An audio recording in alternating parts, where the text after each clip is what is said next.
அடுத்தபடியாக one of my favourite director and actor Balaji Sakthivel sir. Actually ஒரு பேசுனதை நான் கொஞ்சம் அந்த ரூமில் கேட்டுட்டு இருந்தேன். அவர் சொன்னார் இந்த மாதிரி நான் வந்து கோச், நான் பிளேயர் கிடையாது அப்படின்ட்டு. சார் கூட சசிகுமார் சார்லாம் இனிஷியலாக இந்த படத்துக்கு நடிக்க வாங்க அப்படின்னு இன்வைட் பண்ணப்போ நான் நடிக்க வர மாட்டேன்னு ரொம்ப கோவப்பட்டாராம். அதுக்கப்புறமா அசுரன் படத்தில் நடிக்க தொடங்கின அவருடைய வேட்டை வந்து இந்த படத்தெல்லாம் லார்ஜர் தென் லைஃப் எவ்வளோ பிரம்மாண்டமாக நடிச்சிருக்காரு. டான்ஸ் வேறு அந்த ஸ்டெப் பயங்கரமாக இருந்துச்சு சார். எஸ், ஸோ இந்த நடிப்பை பற்றி நீங்களே பேசுனீங்கன்னா இன்னும் நல்லாயிருக்கும். அண்ட் ஒன் மோர் திங், நீங்கள் கோச்சாக இருந்தாலும் நீங்கள் களத்தில் விளையாடுறது எங்கள் எல்லாருக்கும் ரொம்ப பிடிச்சிருக்கு. Thank you so much. அனைவருக்கும் என் பணிவான வணக்கம். முதலில் இந்த படத்தின் பாடல் வெளியீட்டுக்கு சிறப்பு விருந்தினராக வந்திருக்கும் சீமானந்தன் அவர்களுக்கும், இந்த படத்தில் இயக்குனர் திரு ஹெச் வினோத் அவர்களுக்கும், ரோஹின் வெங்கடேசன் அவர்களுக்கும், அதுக்கப்புறம் சந்தோஷ் அவருக்கும், இந்த படத்தை வெளியிட்ட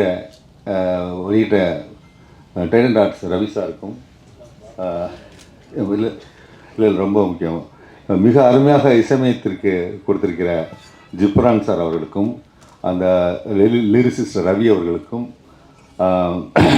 இந்த படத்தில் சரண் ஒளிப்பதிவாளர் அவர்களுக்கும், இந்த ஆர்ட் டைரக்டர் அவர்களுக்கும், இந்த படத்துக்கு உறுதுணையாக இருந்த நிலா சுதாகர் சார் அவர்களுக்கும், ஏன்னா அவங்க லாட்ஜில் இருந்து நாங்கள் தங்கியிருந்தோம், அவருக்கும், இந்த எடிட்டர் அவர்களுக்கும், நெல்சன் அவர்களுக்கும், தர்ம சரவணன் சொல்லி அவர் ரொம்ப ஹெல்ப் பண்ணார் அவர்களுக்கும், அதே மாதிரி வந்து அந்த அந்த கந்தர்வ கோட்டையை சார்ந்த நடிகர்கள் எல்லாருமே வந்து அவங்களுக்கு ஒத்துழைப்பு கொடுத்தாங்க. அவர்களுக்கும் ஒரு 3 பேர் வந்து இந்த படத்தில் ஒர்க் பண்ணவங்க காலமாயிட்டாங்க.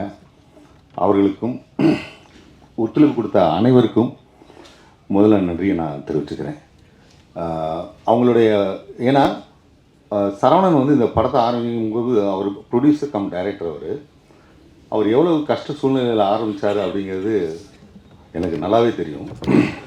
அந்த மாதிரியான ஒரு நேரத்தில் இவங்களுடைய அனைத்து ஒத்துழைப்பு, இப்போது அவங்களுடைய வந்து சீஃப் கெஸ்ட்டாக வந்திருக்கிறது எல்லாமே அவருடைய அந்த நல்ல நடத்தையும் முக்கிய காரணம் இந்த படம் உருவாகிறதுக்கு. அதுக்காக உண்மையிலே அவருக்கு வந்து எவ்வளவு நன்றி சொன்னாலும் தகும். அதுக்கப்புறம் இன்னும் என் கதைக்கு வரேன். ஆக்சுவலாக நான் எப்படி உள்ளே வந்தேன் அப்படின்னு கேட்டிங்கன்னா, இந்த கதையை வந்து சரவணன்கிட்ட வந்து சொன்னார். அதை வந்து சொல்ல சொன்னவர் சசி சார் தான் சொல்ல சொன்னார். சரின்னு சொல்லி முடிச்சோடனே, இது நீங்கள் இந்த கோபலிங்கம் கேரக்டர் நீங்கள் நடிக்கிறீங்க அப்படின்னு அவர் சொன்னோன்னே அவங்க என்னங்க அப்படிங்க சொல்கிறீங்கன்னு அப்புறம் சசியும் அதான் சொன்னார் எனக்கு.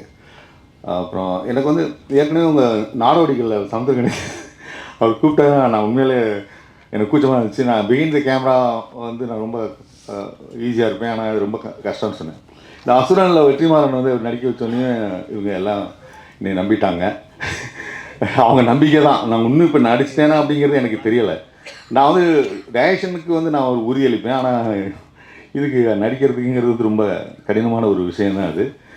அப்படி அது சிறப்பாக வந்திருக்குன்னு அவங்க சொன்னாங்கன்னா அதுக்கு அவங்க தான் காரணம். அவர் ரைட்டிங், அவருடைய அந்த எழுத்தாளர் பத்திரிகையாளர் இருக்கிறதுனால அந்த சமூக அக்கறைக்கூடிய இருந்த ரைட்டிங்கு, அது ரியல் இன்சிடெண்ட்டை யூஸ் பண்ணிக்கிட்ட அவர் அந்த பாங்கு, இதெல்லாம் சேர்ந்து தான் வந்து அதை வந்து இவ்வளோ சிறப்பாக வந்திருக்குன்னு சொல்கிறாங்க எனக்கு. அதே மாதிரி அவர் சசிகுமார் வந்து அவர் இந்த படத்தை நீங்கள் பார்த்துருப்பீங்க, ட்ரெய்லரே பார்த்துருப்பீங்க, எவ்வளோ இதுவரையும் தோன்றிடாத ஒரு மாறுபட்ட வேடத்தில் அவர் தோன்றியிருக்காரு. எனக்கு அதான் ரொம்ப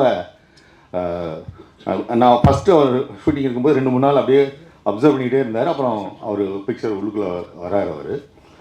அது வந்து அந்த டிரான்ஸ்ஃபார்மான கேரக்டர் வந்து ஒரு புதிய வித்தியாசமாக இருந்துச்சு. அவருடைய அந்த இமேஜ் எல்லாமே இந்த படத்தில் அதெல்லாம் தூக்கி போட்டுட்டு அந்த கேரக்டரோட ஒன்றின ஒரு விஷயம் இருக்குது பார்த்தீங்களா, அதான் ரொம்ப சிறப்பான விஷயம். அதுதான் இந்த படத்தில் ஹைலைட்டே அதான். ஏன்னா அவர் வந்து அந்த மாதிரி வந்து ஒரு கேரக்டரில் பண்ணும்போது எப்படி வந்து 16 வயதில் கமலஹாசன் அவர் பண்ணாரோ அதே மாதிரி இதில் அவர் தோன்றியிருக்காருன்னு நான் கருதுகிறேன். அதனால் கண்டிப்பாக நீங்கள் வந்து இந்த படம் வந்து ஒரு சம்பிரதாயத்துக்காக நல்லா இருக்குது அப்படின்லாம் நான் சொல்லலை. அவங்க எல்லாமே சொன்ன மாதிரி உண்மையிலே சிறப்பாக வந்து அவர் பண்ணியிருக்காரு, இயக்குனர் பண்ணியிருக்காரு. அவர் தயாரிச்சிருக்கிறாரு, எந்த காம்ப்ரமைஸும் கிடையாது. அவருக்கு ஒத்துழைப்புக்கு அவ்வளோ நண்பர்கள், எனக்கு அதான் ரொம்ப சந்தோஷம்.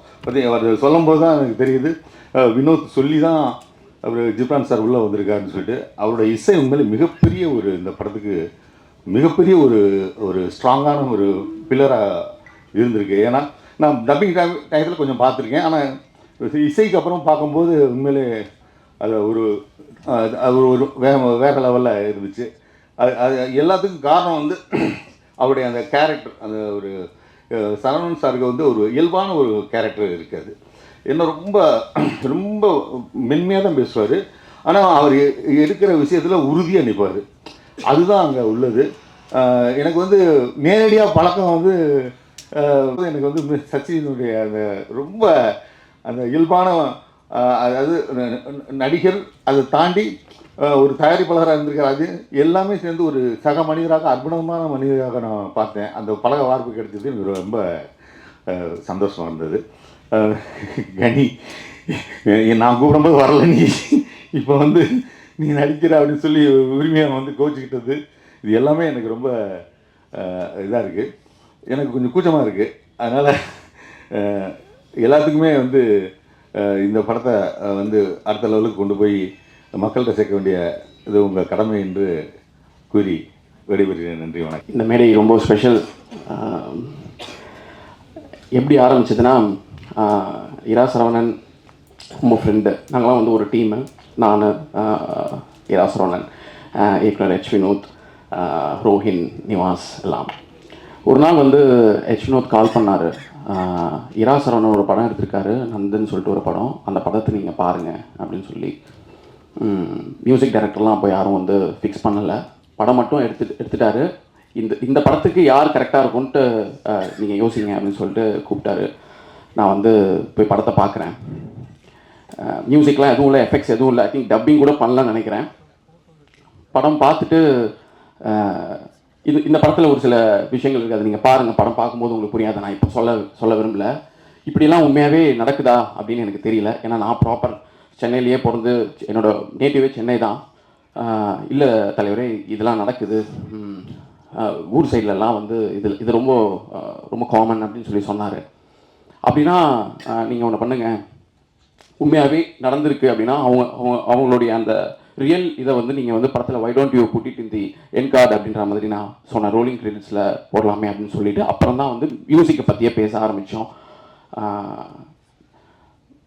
ஜிப்ரான் வந்து பார்த்தீங்கன்னா is very special to me. ஏன்னா நான் வந்து கண்டென்ட் அக்விசிஷன்ற பிஸ்னஸ் டேக் ஓவர் பண்ண ஆரம்பித்த முதல் ஃபைண்ட் எனக்கு யாருன்னு பார்த்தீங்கன்னா ஜிப்ரான் தான். வாகே சுடுவா அப்படின்றது தான் வந்து எங்களுடைய first collaboration.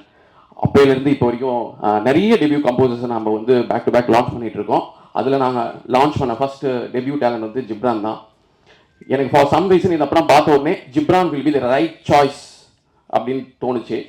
So I immediately spoke to Vinod கிட்ட வந்து ஜிப்ரான் இதுக்கு கரெக்டாக இருக்கும்னு எனக்கு தோணுது அப்படின்னு சொன்னோன்னே சரவணன் எதுவுமே சொல்லவே இல்லை, நோ செகண்ட் தாட். நீங்கள் யார் சொல்கிறீங்களோ ஓகே, ஐம் கம்ப்ளீட்லி ஃபைன் அப்படின்னு சொல்லிட்டு அப்புறம் அவர்கிட்ட வந்து ஒரு வாட்டி சசிகுமார் சார்கிட்டையும் நீங்கள் செக் பண்ணிக்கோங்கன்னு சொன்னோடனே சசி சாருக்கும் வந்து ஜிப்ரான் ரொம்ப கம்ஃபர்டபுள் சொன்னார். ஸோ அதுக்கப்புறம் வி ஸ்போக் டு ஜிப்ரான் படம் பார்க்கும்போது அவர் என்ன சொன்னாரோ, எப்படி இந்த படம் இருக்கும் அப்படின்னு சொன்னாரோ, அவருடைய ஒர்க் முடித்ததுக்கப்புறம் அந்த படத்தோடைய நான் மியூசிக் இல்லாமல் பார்த்ததுக்கும் ஜிப்ரானோட மியூசிக்கு அப்புறம் அந்த படம் எந்த அளவு அவர் வந்து எலிவேட் பண்ணியிருக்காருன்றது வந்து நீங்களே பாருங்கள், நீங்களே பார்த்து புரியும். அந்த எமோஷன் வந்து அவ்வளோ அருமையாக வந்து என்ஹான்ஸ் பண்ணியிருக்காரு Ghibran. Thank you so much Ghibran for that. பாடல்களும் வந்து ரொம்ப அருமையாக இருந்தது. லிரிசிஸ்ட்டுக்கும் சரி, இந்த படத்தில் கொலாபரேட் பண்ண சிங்கர்ஸ்க்கும் சரி என்னுடைய மனமார்ந்த வாழ்த்துக்கள். இந்த படம் வந்து மிகப்பெரிய வெற்றி அடையணும். ப்ரெஸ் அண்ட் மீடியா உங்களுடைய சப்போர்ட் கண்டிப்பாக தேவை. Once again thank you so much. Thanks to Trident Ravi sir for releasing this film Tamil Nadu தியேட்டர்களுக்கு. இந்த படத்தில் கொலாபரேட் ஆன எல்லாருக்கும் என்னுடைய நன்றி, வணக்கம்.